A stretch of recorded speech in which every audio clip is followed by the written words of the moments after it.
Maybe we could do a performance together as clowns. No. No.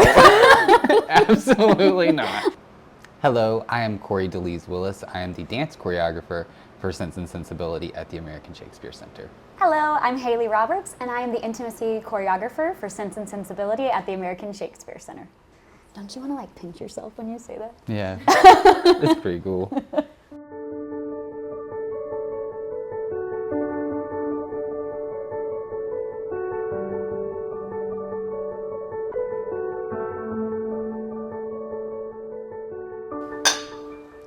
Okay, I would love to know what started your dance journey. What made you want to dance? So I actually started dancing. It was a birthday present. So it was my 15th birthday, and I was given dance classes as my gift that year, and I instantly fell in love with it. Okay, wait. You started at 15? Yes, I Wait, started you're at 15. Amazing. Well, I thank you. How is that possible? I started at 15, and I truly, like, I didn't know. I knew what musical theater was, but I didn't know what dance really was. Like, I had seen, like step touch and, but when I got into class and figured out what it actually was, I was obsessed with it. So, so from there, I kind of, I was in class 5 to 6 hours a day, and then rehearsals on top of that. And then from there, I graduated early and went on my first tour when I was 17.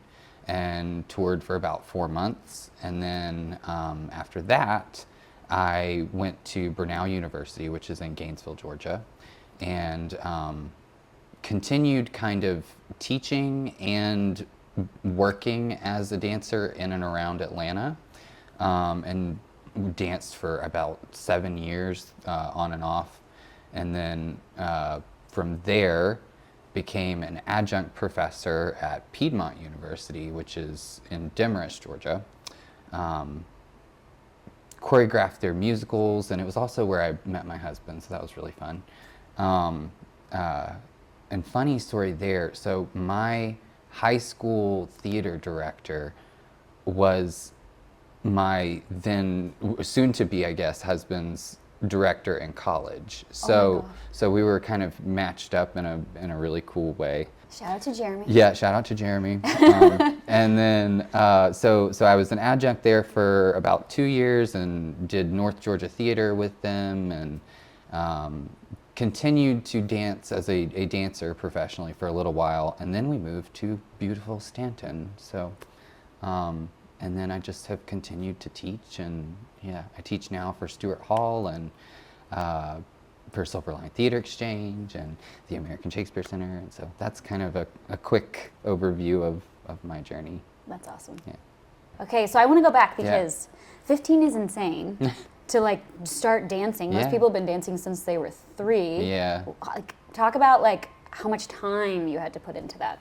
Yeah, I truly was in jazz and ballet, contemporary acro classes for sometimes 5 hours after school, but depending on rehearsal schedules and stuff, I was in class for at least 4 to 6 hours a day, and then would go home and clear out the furniture in my house and continue Your to. mom loved that. She loved it. Yeah, yeah, and continued to do fouettes around the living room and knock stuff over. That's awesome. But yeah, I loved it. So yeah. That's amazing. Yeah. 17 to be away from home. Yeah, and then that was a wild journey. We toured all over. We went to San Diego, San Francisco. We went to Washington State. Yeah. So. I left home at 17 as well. Yeah. But it was like a more controlled. I went to the North Carolina School for the Arts, like boarding school program. Yeah. But we were able to like go home for Thanksgiving, and Yeah. they had a pretty tight leash on us. Mm-hmm. But yeah, it's crazy. Yeah. That's something we have in common. That's awesome. I didn't know that about many you. Things, yeah. Can you tell us a little bit about your journey through intimacy choreography and what brought you to it? Yes. So about 5 years ago, I had kind of an unfortunate experience where a co-star took advantage of me on stage, and I didn't handle it very well. I'm not super proud of how kind of it all came about and my lack of ability to advocate for myself. And then when I finally did, the theater's lack of resources. And so I sat in my grief for a while and then got to work, because that's what you do when you're struggling. And so I researched anything that I could get my hands on about how to make theaters safer. So I started with Chelsea Pace, who has Staging Safe Sex, read all of her stuff, and then realized in our community we don't have that resource. Yeah. So I knew I couldn't do it alone, so I had a group of friends that helped me do more research, and then we created a petition and had everyone in the community sign it. I had people from all over that were my friends and advocates sign it, saying, let's make our stages safer in the Valley. And the theater companies, to their credit, did wake up and pay attention. And then I got to meet with the boards of various theater companies and start implementing like best practices. And when that started kind of working and it started positively affecting people's lives, and then people started sharing their stories with me, I thought, well, maybe like I should get trained in it so that I can actually like take what we've all learned and then use it at the theater companies. So I started the Intimacy Professionals Accelerated Program.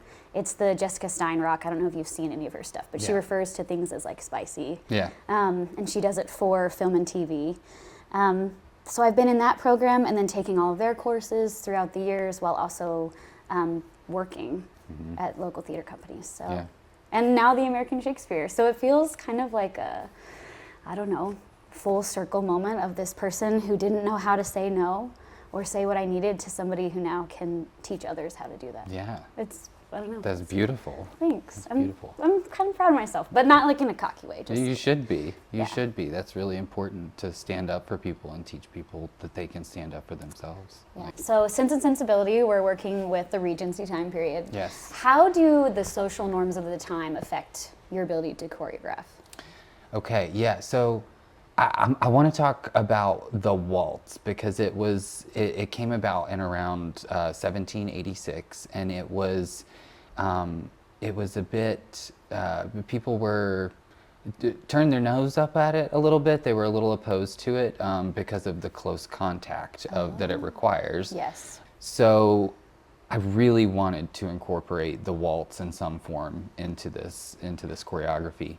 I also wanted to incorporate more contemporary movement along with the waltz, so that we kind of combined the old with the new. And I think it has worked really beautifully, because the American Shakespeare Center uses contemporary music, and so it lent itself very well to creating something that was unique and had a certain sensibility about it, if you will.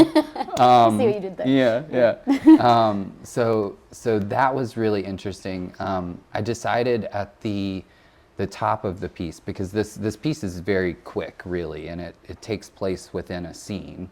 I wanted to inject some contemporary at the top of the number to kind of like wake people up a little bit and be like, what am I watching, maybe? Yeah. And then I created tension with the port-de-bras that happens at the top, or the armography. What is a port-de-bras? Yeah, port-de-bras is the carriage of the arms. Okay.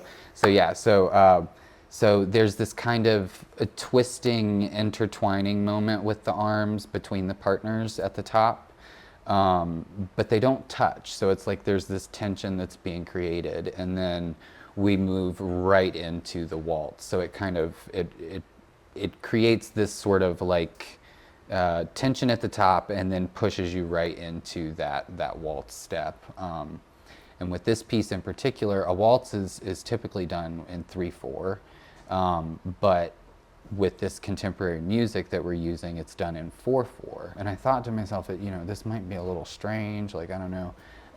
But it wasn't. It actually kind of gave the waltz like a slow motion quality to it that was really, that kind of enhanced the scene a little bit. It's beautiful. I've seen it. Yeah, it looks really good. Thank you. So what do you do if an actor's like, I'm not a dancer, this is a Shakespeare Center? How do you overcome that like barrier? The director helped with that a little bit too, because there is a certain character that is like, nah, I'm good, and that's totally fine. And it works with the character, and it actually provided some comic relief for the scene a bit, I think, in that moment. So I love that. They had Yeah. a boundary. Yeah. And it was honored. yeah, I love it. It's yeah. so good. It's the art is always better when people are confident and comfortable with what they're doing. So true. Yeah. So. As someone who can't dance, I like. Well, I know that is absolutely not true. You gotta That is make not it true. till you make it. So, can you tell me how you establish trust and boundaries with the cast? Awesome. I love this question. So the most important thing for me is that the actors establish trust with themselves. Part of it is I'm there for a lot of time to work with them, and they need to be able to advocate for themselves when to bring me in, when to not bring me in.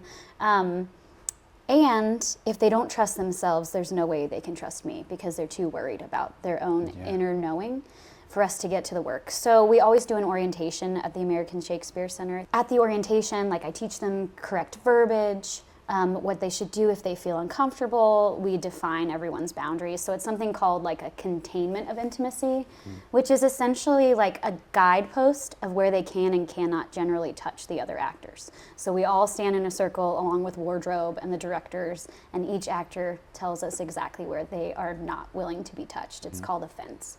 And that way everybody knows for the rest of the run while we're doing this, I'm not going to touch that actor there. So when they are improvising, they already have kind of like a framework to work within. And then if we have scenes that are specifically with two people, we'll do a more in-depth version of that because they might change it based off of the context.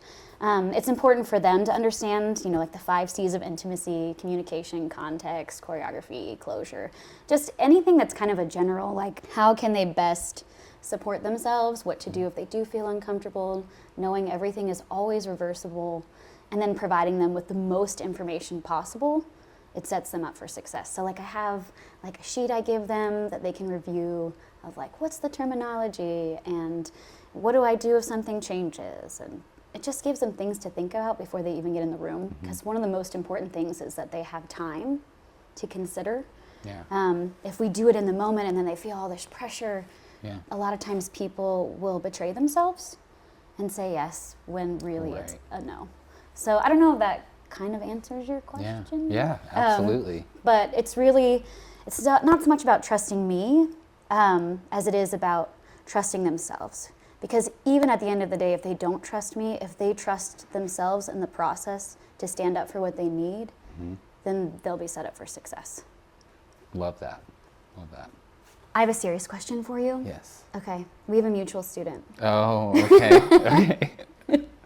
And he asked me a question I couldn't answer, so I need you to help me. Okay. He said, Miss Haley, why do all of the dance moves sound like they're fancy cheeses? And I was just thinking maybe you could. Well, I suppose it's because most dance terms are French, and so it sounds. Touché. Yeah. Yeah. I don't believe that there is a dance term. I could be wrong, but I don't think so. But I don't.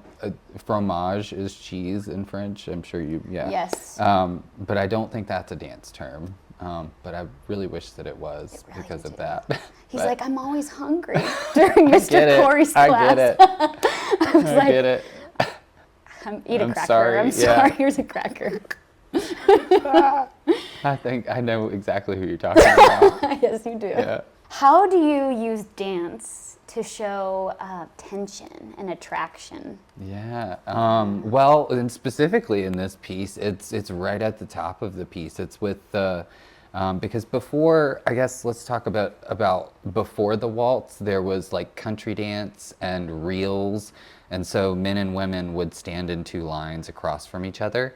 And there was also like the German Landler, which was a lot of like spinning, and it was fast-paced, energetic movement. So when we kind of get to the waltz, there's this, there's a huge shift in the feeling of it because of the close embrace. So what I kind of wanted to do at the very top of this piece was create that tension using the port-de-bras, using the armography, so that they're almost touching, and then it goes right into it. So Such an Alfred Hitchcock kind of thing. You yeah. know? Like how his Yeah. movies are so good because he doesn't spell it out, Uh-huh. and our imaginations are so much bigger than. yeah, Yeah. You know? Yeah. I You're love doing that. you're doing that. You're like the Alfred Hitchcock of dance. Thank you. I appreciate it. I will take that. Yeah, so that was one way that I really wanted to create that tension at the top and kind of show, them separate to start, and then it moves right into it. So yeah. That's awesome. Yeah. What was the most challenging sequence you've ever choreographed? Okay, so can I say high schoolers? Yeah. Okay. Oh yeah. Oh yeah. Yeah. Yeah. So I do work with like the performing arts high school Mm-hmm. and some of the other high school areas, and what is so difficult is you can do all of the things to set them up for success. You can give them time to think about what their boundaries are. You can give them a list of questions to consider that are very specific and informed. You can tell them ahead of time ideas that you're planning. Of course, all of it is participatory. You never want to come in and just say, this is what we're doing, and the actor has no say. That would be Right. terrible. But they'll come in and they'll be like, yeah, I'm totally fine with kissing on the mouth, for however long you want. And then literally, I will go through it all. We'll talk about the counts. I'll be counting out for them. And it's like, this is like the one kid and this is the other kid. And they're like, and they don't do it. Like, they just straight up go. And I'm like, and you can't, like, I can't dictate to them. I can't be like, Sure. well, that's clearly not your boundary, because it's Yeah. they get to have ownership of that. Right. But they're not like self-aware enough to know that that's really, so I have to kind of like, it's a balance of finagling. Like, an actor is clearly not comfortable with what they said they're comfortable with, Right. but I can't take ownership of that. Right. So I Right. have to like come up with options and then see if they'll choose it on their own Right. To get them there. Yeah. to get them there. Yeah. And that is so difficult. And you don't find that a lot with professional theater. Usually those people have lots of experience. They're pretty Yeah. comfortable with what they want. But occasionally, you'll have actors, even at the American Shakespeare Center, who can't understand the feeling that's coming up. And so you have to learn how to help them through their breath, learn how to kind of get to the heart of what might be going on and what they're trying to communicate, but they don't have the words for. Yeah. And really, it's just like staying positive, allowing them to like, you can feel whatever you're feeling, like safe space, Yeah. and we'll work through it together. And a lot of times what comes up is this idea that they have to be perfect, which I think comes up in Yeah. the arts in general. Like, I want to look great, I want to feel great. But if we can break down that barrier of like, let's focus on being true to the character and true to the story, and then being willing to fail with joy and grace, Absolutely. and try again, then we can really get to the heart of the work. Yeah. I like this question. Okay, tell me what you want. No, it's just, you're gonna laugh. How has dance and intimacy overlapped in your work? Like between us? Between us, Yeah, it hasn't. It hasn't. And we're not happy about it. And we're not happy about it. We talked about it a couple weeks ago. Do you know what, Yeah. though? This is such a stalkery thing to say, though. You posted something, and I was like, I love working with you, except we need to have, like, intimate dances. And you, like, hearted it, but then Vanessa hearted it, and I was like, oh, she read it, she knows. Yeah, that's So- great. Well, we will soon. Yes. Yes. But I will say, while it's not, like, we're not directly working together, I do have to do the work up front before you come in. Yeah. Because if there is a place an actor doesn't want to be touched, that's a common, like the wrist or the hand or the waist, then I would have to let you know. Yeah. Okay. We just yeah. haven't had that come up. Right. So we do work that way together. We just Well, haven't and had that. we work together in so many ways, and for so long now, so which is kind of, I was thinking about it leading up to this. I was like, how long have we like actually known each other and been working together? And it's been since at least 2017. At like, least, so, yeah. Yeah, anyway. pre-COVID. I know. That's crazy. I know. I know. It's crazy. But yeah, we need to get on that. Right? We need some I'm intimacy. sure Maybe there will Romeo be. and Juliet. Yeah. We'll have an opportunity. What did you learn about the characters throughout your process of working on Sense and Sensibility? So this was really fun. It actually wasn't Sense and Sensibility, so I'll have to... Yeah. It's hard because Sense and Sensibility doesn't have a ton of intimacy. Yeah. But I'll go back to a previous show I did at American Shakespeare Center. So one of the things we do, we have kind of set rules about when the actors don't have a choice, and I will set choreography. So that would be any like culturally private areas of the body that are being touched, whether sexually Sure. or non-sexually, I have to choreograph that. If they do a mouth-to-mouth kiss, or it is violent or intense in nature, I have to be there and choreograph it.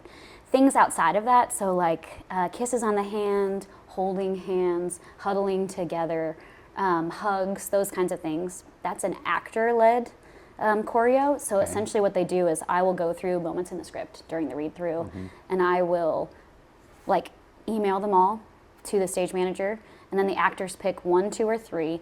1 would be I am completely comfortable, I don't need you in the room at all. 2 is I don't want you to choreograph it, but I want you in the room discussing what my boundaries are.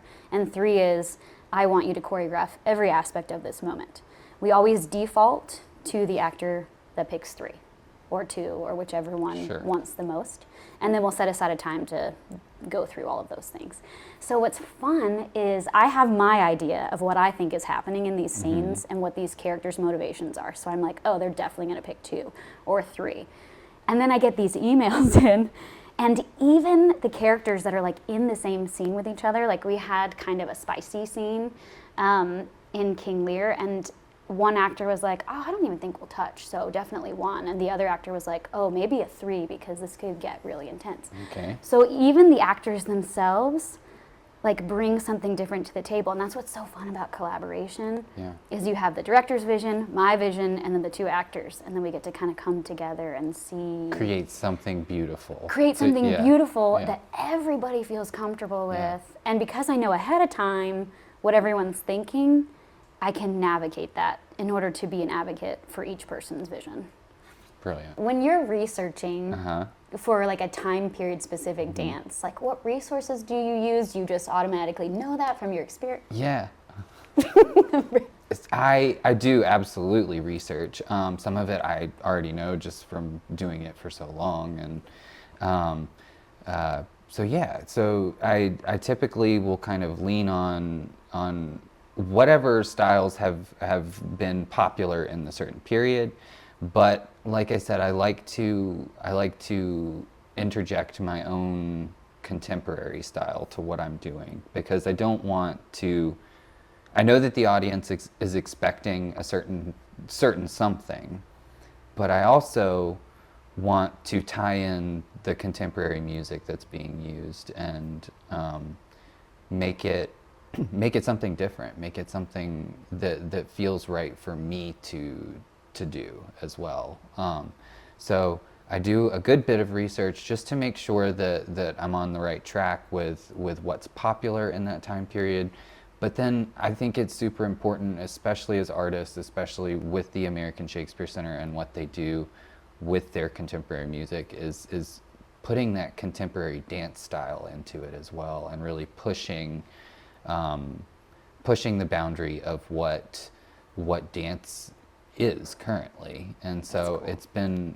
It's really been a beautiful process for me to learn about those styles and still be able to feel like I can put my own choriness in it. So that's so cool. Yeah. I love that. Now, how often does Jeremy have to like learn a dance so you can teach it to someone else? He gets so grumpy with me. Very rarely, but I will ask him occasionally, and it's like, okay, here we go. Especially if it's partner work, I do need somebody to kind of practice that with sometimes, just to make sure that like I'm not missing anything. So he will definitely help me out. The thing in our household, though, is that we don't really have a dining room, because that's where I choreograph. It's just a constant open space. There's a piano, so amazing. That's kind of, that's the vibe in our house. That's amazing. Yeah. I volunteer anytime. Yeah. Okay. I will come over in your dining room. I will take you up on that, because there's space. There's plenty of it. Oh, me. We don't have a dining room table anymore. Do you have like a nickname that you've gained from like working in this field? Well, the obvious one that everybody like is always like, when they hear my name, they're like, Cory the Choreographer. Oh, and so that's so smart. Yeah, and so that's that so much one, cooler than mine. What's yours? I'm the consent mom. That's cool though. That's great. No, it's so good. That's great. But it doesn't have like the alliteration. That's true. I have 5 kids, right? And so, and I'm always all of whom I love dearly. Oh, thank you. They love They're me too. wonderful. They're wonderful, They're wonderful wild. kids. But They're they know wonderful. how to ask if they can touch someone. Yeah. So yeah, you know, they are always their manners are on point. I paid him to say that. No, she did not. They are truly wonderful children. Thank you. Yeah. How do you change your approach when you're working with different genres? Okay, so I would say, I mean, you know, because we've worked together on Yeah. multiple musicals. So musical theater is my background. Yeah. And it's so large Mm-hmm. and overstated and exaggerated, and so much of the intimacy like incorporates dance, and it's almost like in your face sometimes. Mm-hmm. Yeah. Subtlety is not the strong suit. Where I feel like doing Jane Austen, everything is subtle. So it comes down to, I'm one of those like nerdy people that before I go in, I'm like, I'm going to research the art of hugging. Yeah. And then I will I'll watch YouTube videos on like the 16 different ways to hug Yeah. and like what they mean. And Yeah. then I come in and I'm like, guess what, actors? Did you know if you hug? And they're like, that's so great, Haley. That's but a lot actually- of information. But it's important because in like the Regency time, we can't just touch each other. You have to really earn it. And it's so fun because all you really can do is like kiss someone on the hand. But like exploring the different ways, like if I kiss the fingertips versus like the inside of the palm, it's so much more intimate and means so much more than if you're just kissing here Yeah. on the outside. And how long you linger, how fast or slow it is, does the eye contact ever break? I remember, I won't call this actor out, but if he watches it, he'll know. My favorite moment from Little Women was actually like a hand kiss. And the stage managers, when he did it, were like, whoa! Because of the way we had him like hold eye contact until the very last second. Ooh. And then like the hand lingered, and then he looked back up with just his eyes. And it was just this like, I can picture it. oh my yeah. gosh, like the tension and Yeah. the energy. And it's so much of it comes down to like the breathing, it's slower, and the way that you like open your body to someone. Like if I'm sitting here like this with you, Yeah. that's like not knowing very well, versus if I like start to do an S curve, Yeah. it turns into like a totally different Absolutely. tactic, essentially. Does that make sense? Yeah, totally. Yeah. How about I you? wanted to do a shimmy there. Yeah, well, like you're saying with musical theater, it's and well, I guess depending when I choreograph something, I'm more interested in the feeling of the song that I'm listening to, and like trying to convey that with the subtlety of the movement, if it's light, if it's sharp, all of those dynamics are really important. So when I get a piece of music, I listen to it probably a million times, like just to really make sure that I'm feeling it and understanding what's, there are crazy beats all over the place that you can play with, and so a lot of that can really facilitate whether the movement is going to be exciting or whether it should be a little bit more subdued, or so yeah, I really try to let the music move me and make that feeling happen throughout the body. Yeah. Has it been hard having audience on 3 sides to change kind of how you choreograph something?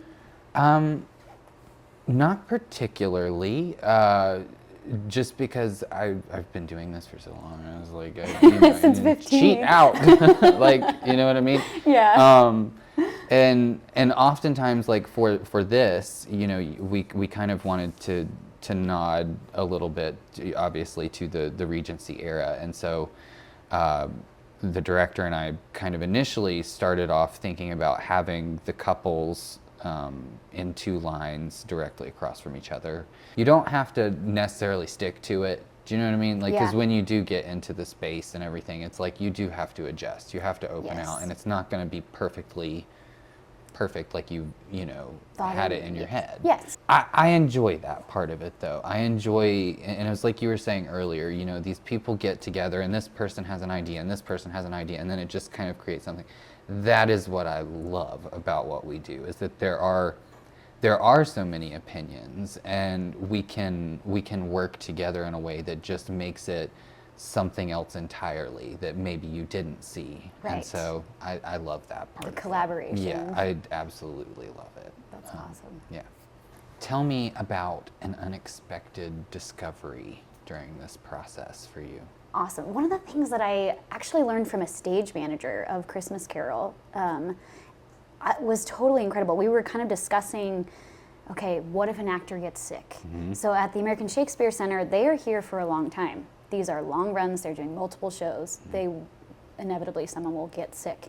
And then finding that like kind of guideline of when do we call out, when do we not call out? But if they're not sick enough to call out, is it okay to kiss someone on the mouth or do certain things that could potentially injure your partner? We don't want to do that.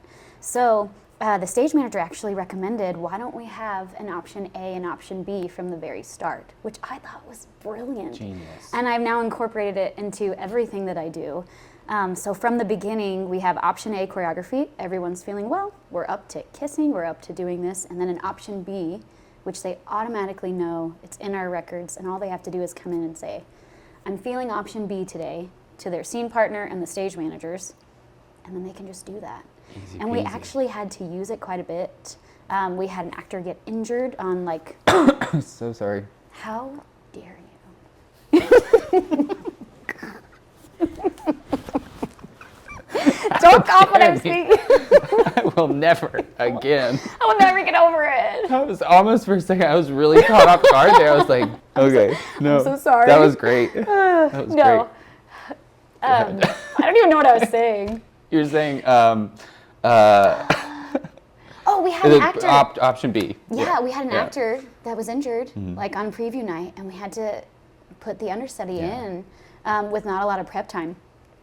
And the option B saved us because they were able to just Yeah. go right in, going with option B until I Brilliant. could get in there and, Yeah. make sure that the understudy felt comfortable. We also like work with the understudies beforehand. We do like an Yeah. understudy Yeah. like put in so that they can share their boundaries. Oh, You know, I've really enjoyed working with the acting fellows. I will say that they've been super positive and Yeah. like just wonderful, they're like so full fun. of excitement. Yeah, Yeah. I've loved working with them as well, and I feel the need to say that Their job is really hard. it is, and they are committed. Like So committed. as They miss school yeah. to do it. Yeah. Like it is. It's pretty remarkable. I just Yeah. had to say that because like I enjoyed that part of it as well. Everything has been just wonderful, and I'm just so grateful. I am I too. truly am. Like I'm over the moon about it all. So I know. I kind of feel like I'm in a dream. When I was at North Yeah. Carolina, Uh-huh. when I was 17, so the American Shakespeare Center was like the place we went to go like training. Yeah. I can't remember. We didn't get to go that year, but they went every year. And so to now be like full circle working here. That's so cool. It's just kind of like, I messaged my teacher, was like, I made it. Yeah. So I don't know. It's cool. That is beautiful. But yes, shout out to MBU students. I'll say I have a favorite moment just of the rehearsal process of Sense Sensibility, and that was we were working through the dance and da da da da, and we get to the part where is it Mary Ann that she just like is deuces and like leaves and goes sit and just like sits down, and her partner's just like okay, and then just like walks off stage, right? And I just thought that was hilarious. It made me cackle in the middle of the rehearsal. So that's kind of my favorite moment. She has some of my favorite moments too. Every time Colonel Brandon enters and she's just like, Yeah. like it cracks me up, Yeah. particularly like knowing what's gonna come. Yeah. And she's so great at it. But I also really love the actor that plays Sir John Middleton and Edward Ferrars. Mm-hmm. He is so different. Like the way he changes his body and his vocal quality, it's just magical to see him transform Yeah. from character to character. Yeah. You're amazing. You're amazing. Thank you. So, And I also love your art. well, I'm like, I wish I could dance back like at you. that. Back Or at look ya. cool in a clown costume, which I do not. And I won't show you pictures of it either, so one don't day, even ask. One day. Maybe we could do a performance together as clowns. No. No. Absolutely not. I'm really supportive Okay, of you, but no. Sure, yeah.